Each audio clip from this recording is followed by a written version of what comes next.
Hello and welcome back to Hobbit Hole Books. My name is Matt, also known as Miggins on Twitter, and today I am coming to you from a different location. You may have noticed, this is my bedroom, my dad is in the lounge, so sometimes I may be in between back and forth, but you're going to deal with it, aren't you? You're going to be growing up, you're going to deal with it. Okay, so today, I'm sorry it's been so long with the videos, I'm trying to get back on it as my New Year's resolution. We all know we're going to break them. But I'm going to try not to. I'm really going to try because I love making content for you guys. Hopefully we're going to have lots of fantastic author interviews and the like. I need to stop clapping whilst I'm holding my pen because it just stops recording and then I could ramble for ages and I won't record it.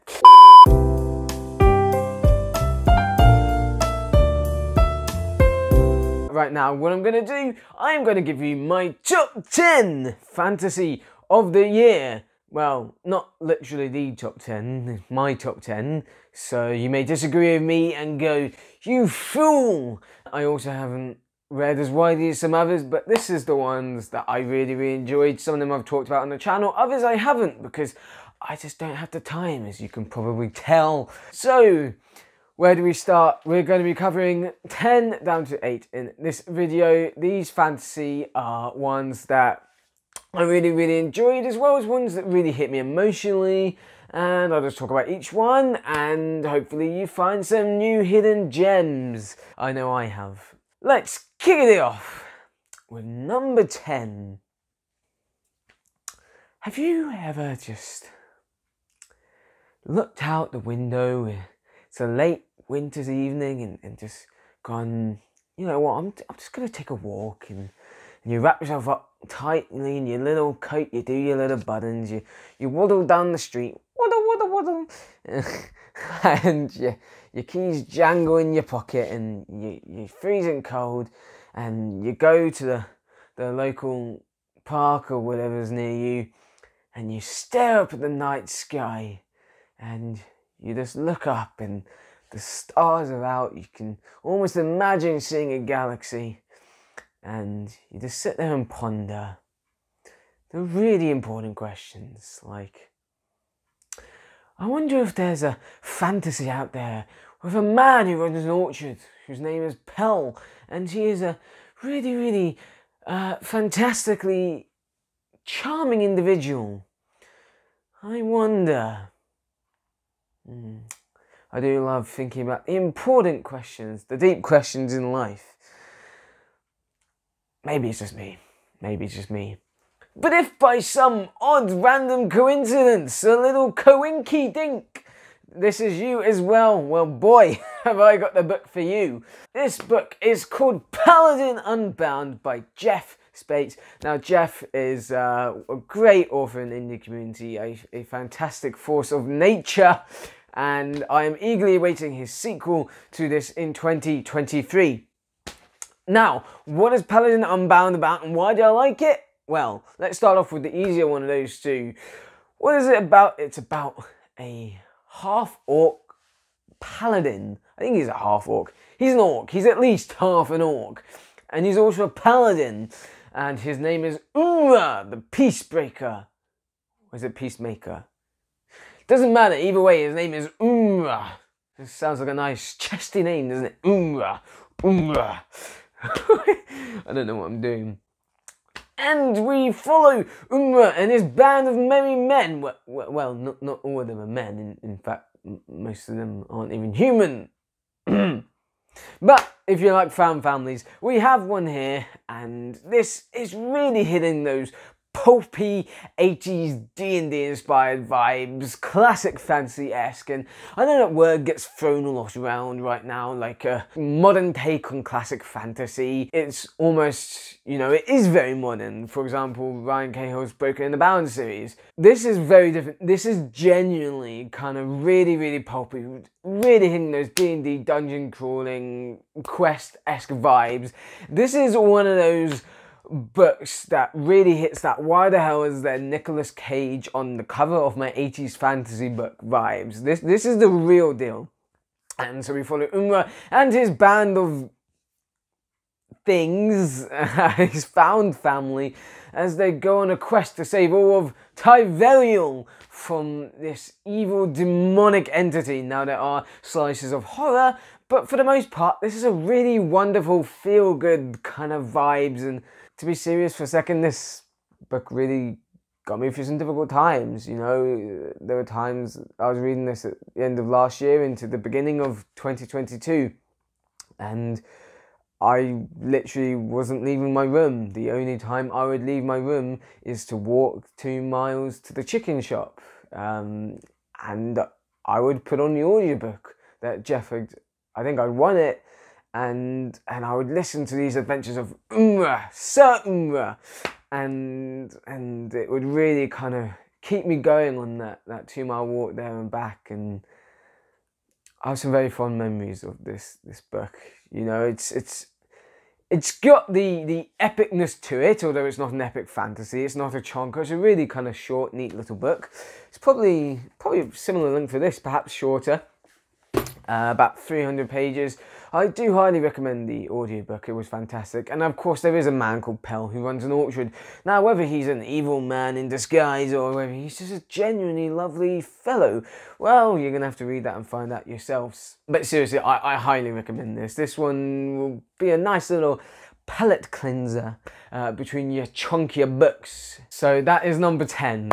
Genuinely one of my favourite reads of last year, and I have put these in an order, let me say that, but this doesn't mean like 10's like, oh, it's just dropping off the list. You know, these are all really, really close. It's just, you know, the ones higher up the list are ones that kind of more take me on a journey, but Paladin Unbound is just, it's just a good book, guys. It's just a good soul read.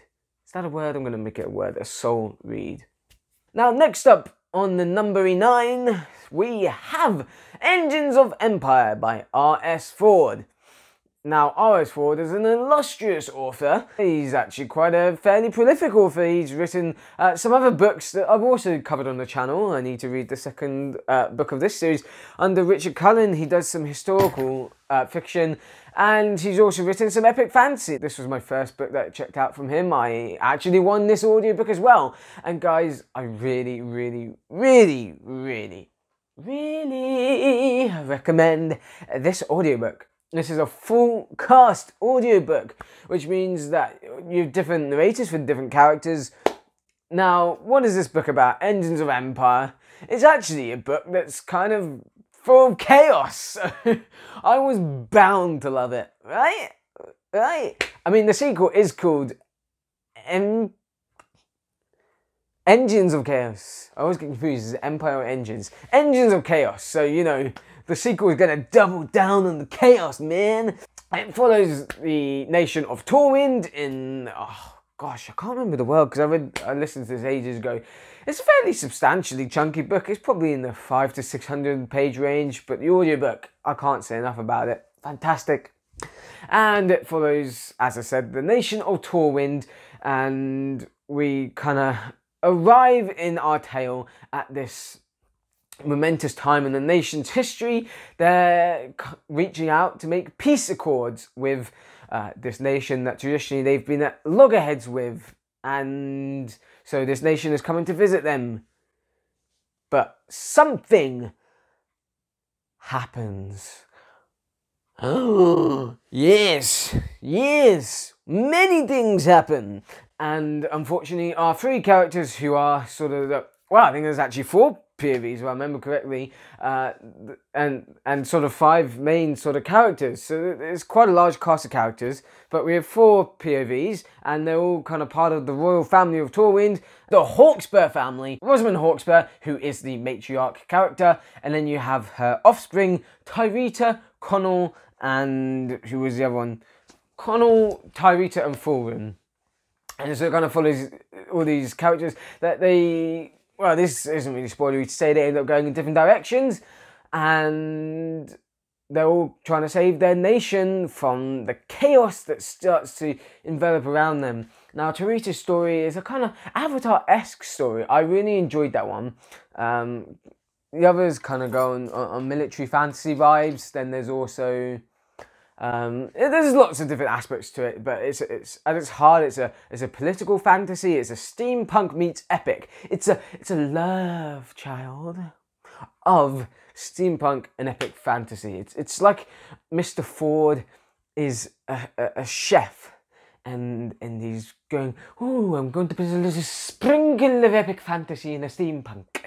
So this really brings the epic to your punk. Now, Mr. Ford, or if you're from Liverpool, where he's from, you know, that bloke down to pub that wrote a history book and a couple of fantasy books. He has written a really compelling narrative that the characters actually connected to me quite to an extent, especially Tyrita. She sticks in the mind, and her story.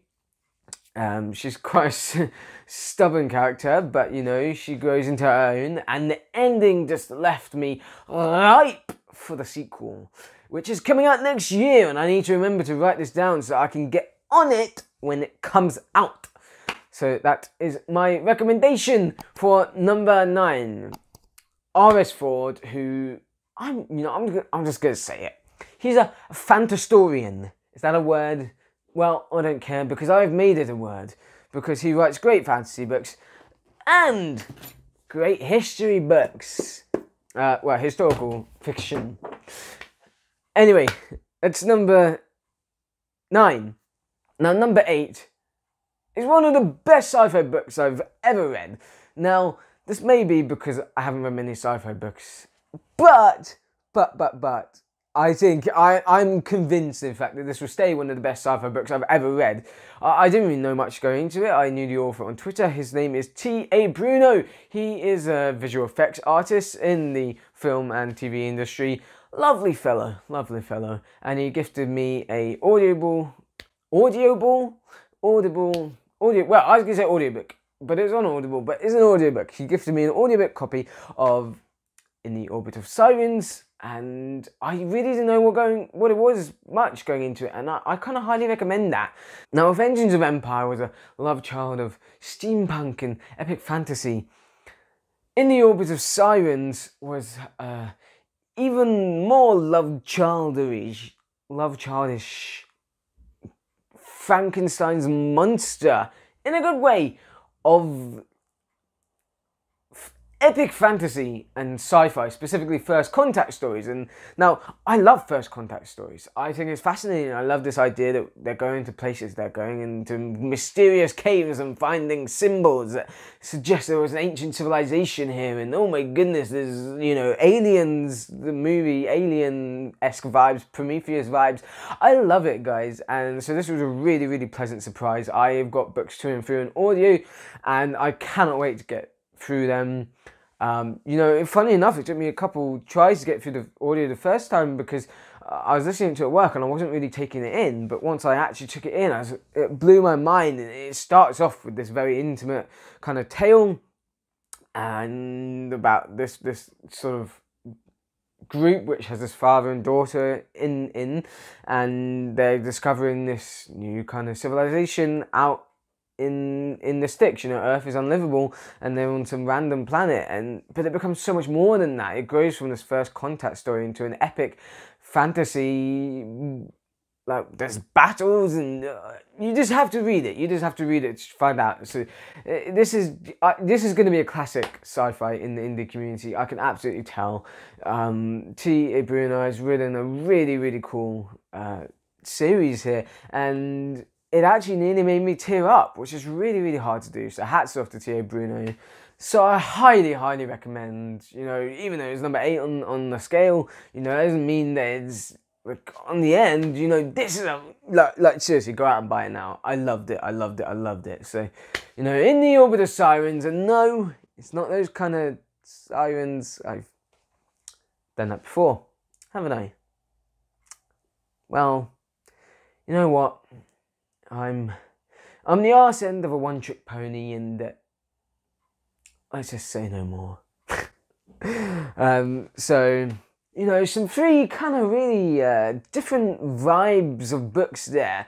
You could go from, at number 10, just to remind you, we had Paladin Unbound by Jeffrey Spate, which is that really pulpy D&D dungeon crawling vibe.